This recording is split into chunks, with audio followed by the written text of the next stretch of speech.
Women of color are more likely to be victims of online hate speech than their white counterparts. According to research highlighted by KnowBe4, women of color are targeted online 34% more than their white counterparts. Not only that, but in a 2021 research, it was found that only 9% of women work in cybersecurity as a profession.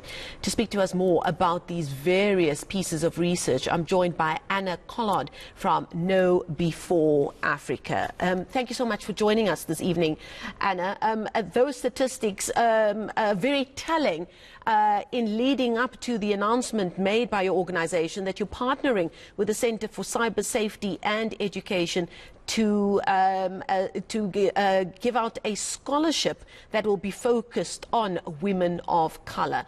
Talk to us more about this body of work that led to you deciding that this was something you needed to do and you needed to do it immediately.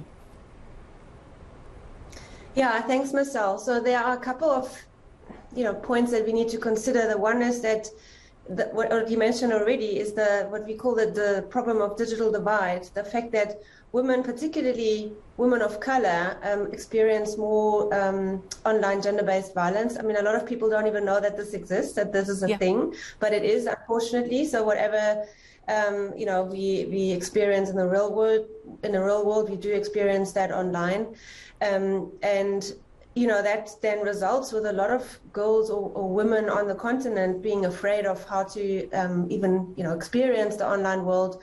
And that's frightening, because if you think about, our whole lives are now in the digital realm. We're moving towards the fourth industrial revolution. There's the metaverse, all of these cool things, but we can't leave the girls and the women behind. And then from a cybersecurity point of view, that's really the industry that I've been in now for nearly 20 years. And often the only woman within, like male-dominated teams.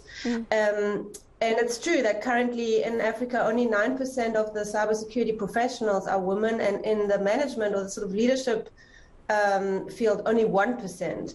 So we have to change that. We have to attract more girls and women to join our industry, or anyone like that's from a more diverse background. It helps both, from a sort of problem-solving point of view, to have diverse backgrounds and different opinions. But it's also important to, just showcase or highlight to the girls out there and the women that this is it's an exciting industry to join. And another thing that you would hope to do is to alleviate some of the youth unemployment as well by attracting more females to join our industry. Now let's break it down a little bit. This statistic that says that women of color are 34% more likely to be targeted by online hate speech or gender-based violence, as you rightly call it, than their white counterparts. Does that research show what are some of the reasons behind this massive gap? There's a couple of reasons. The one is when you have these trolls, or let's call them undesirables, that do awful things on the internet. Why they're doing it? One being is that's that thing called, that sort of the idea that because I'm in front of a screen and the victim is far away from me, I have that, it's called the disinhibition effect. So I don't feel the same empathy as if I, called you names in your face in the real world. So it's much easier for people to be, offensive when they feel, I'm far removed. So that's the one reason why these things happen. The second one is that you actually you find that a lot with let's call it like anti-feminism or misogynistic kind of people that just have a problem with women in general. If it's one person in a village, that thinks that way, that's okay. In the past, they had to walk to the other village to find another person that thinks that way.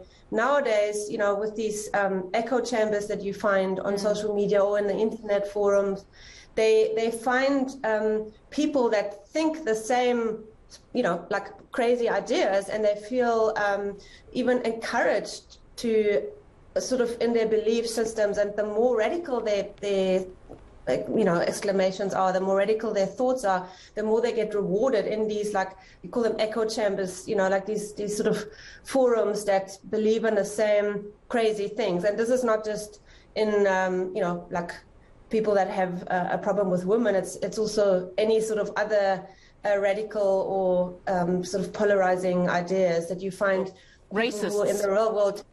Yeah, racists. Exactly, like any I call it undesirable. The undesirables of the society. Unfortunately, they're much easier, or it's easier for them to find people that think like them, because they now have access to all the global racists or misogynistics out there. So are you saying that it's time to call a spade, and that more should be done to help protect and educate specifically black women in terms of how they can protect themselves online? I know your organization is the provider of the world's largest security awareness training and simulated phishing platform. You believe that you focus on the human element of cybersecurity, that humans or people are the last line of cyber defense for organizations or companies that they work for. Should there be more of a focus on empowering black women to protect themselves online? Yes, absolutely. I think from a consumer protection point of view, we have to, like, and I always say it, like it's no longer a tech skill, it's a life skill. So we should, even within the kids and a high school level or primary school level, teach kids how to conduct themselves online in a safe manner, and teach it like we would teach them how to be safe on the roads. Yes. We have to teach them how to be safe online, and particularly, and this is, I think, what many people don't realize, is that there is this gender-based violence going on in the online space, and we can't tolerate that. And I mean, apart from obviously educating the people themselves and empowering them, creating awareness about how to block somebody, how to report somebody, I also feel the regulators and the platform providers themselves should take more responsibility to moderate content, to block content when it becomes misogynistic or racist or any of that. And that's not happening enough, by the way. So they have Twitter, Facebook, etc. They have mechanisms to pick up racism, for example, but they don't apply those same algorithms when it comes to hate speech towards women or people from, the LGBTQ sort of community. So more needs to be done also, I feel, by the platform providers themselves. That's a very, very important point to make there. Do you think that one of the reasons why we don't have enough women going into cybersecurity as a professional, I mean, the statistic that you've given us is that women make up only 9% of cybersecurity professionals in Africa, or I don't know, I'm not sure if it's in South Africa alone. Do you think it's the fear of the unknown, that this is an unknown space, that's keeping young women from deciding to make that a career of some kind? What do you think are some of the things that are holding them back?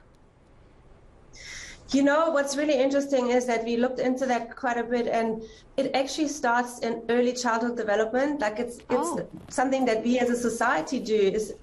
And I've got two children. I've got a boy and a girl, and it happens so sort of subtly that we go to a boy's birthday party and they get science presents, and the girls get the unicorns and the makeup or whatever. So already at that level, we sort of disencourage our girls to take an interest in STEM, in science, in computers, etc. And that's something we have to, us, especially like the moms and the women, need to be aware of that and help change that perspective. And then obviously at a later stage, when you consider career options, a lot of the girls, when they're in university or